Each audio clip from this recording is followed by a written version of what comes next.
Salut à vous tous.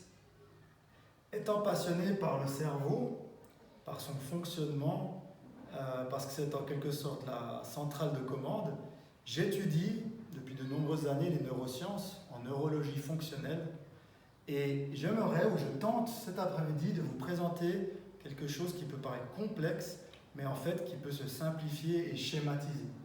Alors, l'objectif ici, c'est de vous faire comprendre par catégorisation et schéma pour pouvoir avoir une vue globale sur le fonctionnement du cerveau et comment l'optimiser. Le premier cerveau, qu'on nomme aussi le vieux cerveau, le cerveau reptilien limbique, a pour fonction principale que nous survivions.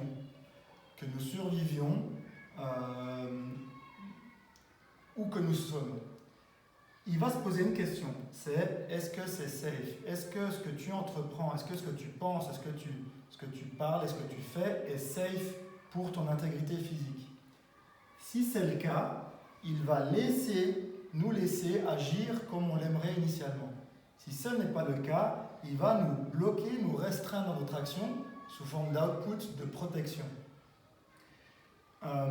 Les outputs de protection sont nombreux, les douleurs chroniques, la fièvre, les mal de ventre, problèmes lymphatiques, cardiaques, circulatoires, musculaires, au niveau émotionnel aussi, l'aversion, la jalousie, le doute, le manque de souplesse, de force. Donc tout ce qui ne va pas dans le sens de la performance santé est un output de protection et tout ce qui va dans l'autre sens est un output de performance. Voilà.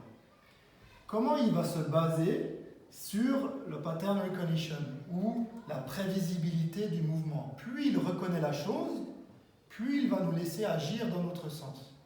Moins il reconnaît, plus il va nous restreindre dans notre action.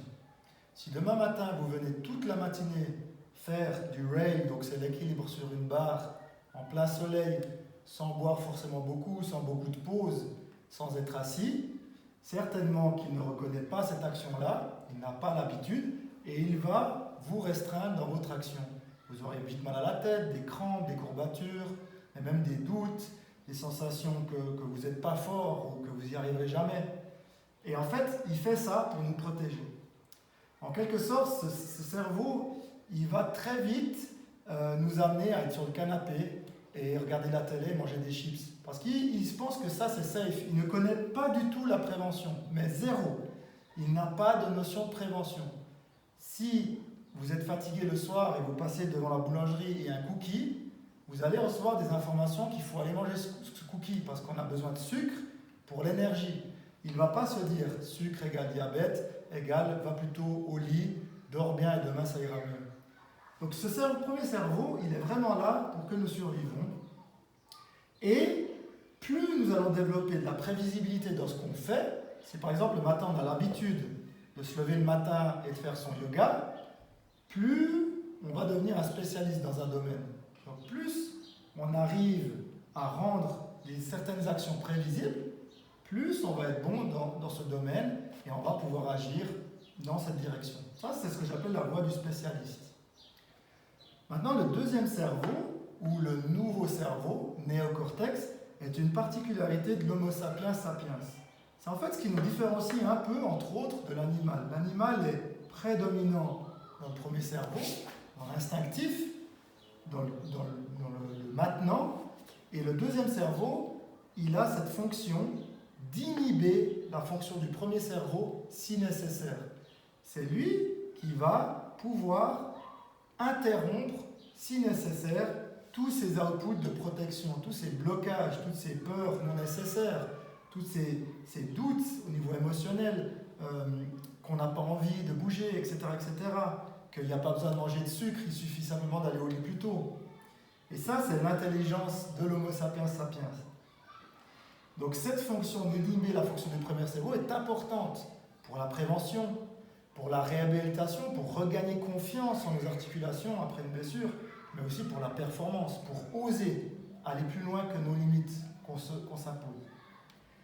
Pour y arriver, pour développer ce deuxième cerveau, il y a une chose à faire, c'est d'activer ces 4 satellites, comme j'aime le nommer, la vision, l'équilibre, la proprioception, qui est la conscience du corps dans l'espace, de pouvoir se mouvoir dans toutes les directions, à n'importe quelle vitesse, à n'importe quelle intensité, et la respiration. Si on travaille ces 4 satellites, on est sûr d'activer le deuxième cerveau. Ça, c'est la voie du généraliste. C'est ce que j'enseigne, c'est ce que j'aime partager, c'est ce que moi-même je pratique. Cela ne m'empêche pas d'être un spécialiste, par exemple en ce moment du handstand, d'être sur les mains, tout en maintenant une capacité de généraliste. Et toutes les thérapies que j'entreprends avec mes patients, clientes et clients, se basent sur ces 2 voies. J'ai par exemple une personne qui a des difficultés à marcher, je veux la rendre spécialiste de la marche. Mais en même temps, je sais que je dois développer ce deuxième cerveau. Maintenant, le gros problème qu'on a, c'est qu'on devient spécialiste très vite dans un domaine, spécialiste du canapé, spécialiste de la course à pied. Et ça va créer de la plasticité. Ça veut dire qu'on n'aura plus d'efforts à faire pour aller courir, parce qu'on a une certaine routine. Le cerveau, il voit ça comme prévisible, et il va nous le faire encore et encore et encore. Mais du coup, on a un deuxième cerveau qui commence à s'atrophier, qui commence à mourir à petit feu. Ce qui fait que lorsqu'on est face à l'imprévu, l'échec, les accidents, les pertes, la perte, mais aussi lorsqu'on n'a plus la capacité de développer de la résilience, de l'adaptation, de la flexibilité. Ça, c'est des qualités que le deuxième cerveau a. Une personne dépressive ou de burn-out ou de douleur chronique devient spécialiste de la dépression, de la douleur chronique. Le cerveau, il n'a plus besoin d'efforts pour envoyer ses signaux au reste du corps. Et c'est pour ça qu'une thérapie parmi d'autres, mais c'est celle à laquelle je crois le plus, c'est de réveiller ce deuxième cerveau, ce néocortex, à travers les sens, à travers la variété, à travers la difficulté, à travers le jeu, le challenge. Et là, on va développer un deuxième cerveau qui va pouvoir remplir sa fonction. Et on va pleinement être un Homo sapiens sapiens fonctionnel, capable de l'imprévu, capable de remonter l'échelle lorsqu'on a descendu et capable de se relever lorsqu'on est tombé. Voilà. Pour résumer, 2 fonctions. Une fonction du premier cerveau qui est de survivre, et lui, c'est un peu un cerveau très paresseux parce qu'il ne connaît pas la prévention. Il va très vite nous restreindre dans l'inconnu, dans l'action, dans la difficulté. Et la deuxième fonction est d'inhiber cette fonction de survie. Pour activer ce deuxième cerveau, travaillez dans la variété, dans la complexité. Observez-vous dans le miroir. Observons-nous. Tout ce que nous pouvons faire au niveau du mouvement, on devrait le faire au quotidien. Si vous avez des questions, des remarques, des doutes, des partages, n'hésitez pas à m'écrire, à me téléphoner, et je me ferai un plaisir de partager avec vous, de vous répondre. Voilà. Je vous souhaite à toutes et à tous une excellente belle journée. S'il vous plaît, je fais le souhait que vous puissiez vous rendre compte de cette capacité que l'Homo sapiens a à développer ce deuxième cerveau qui peut nous rendre heureux, qui peut nous rendre très fonctionnels, très adaptables et surtout qui peut nous ouvrir dans tous les champs. Ciao.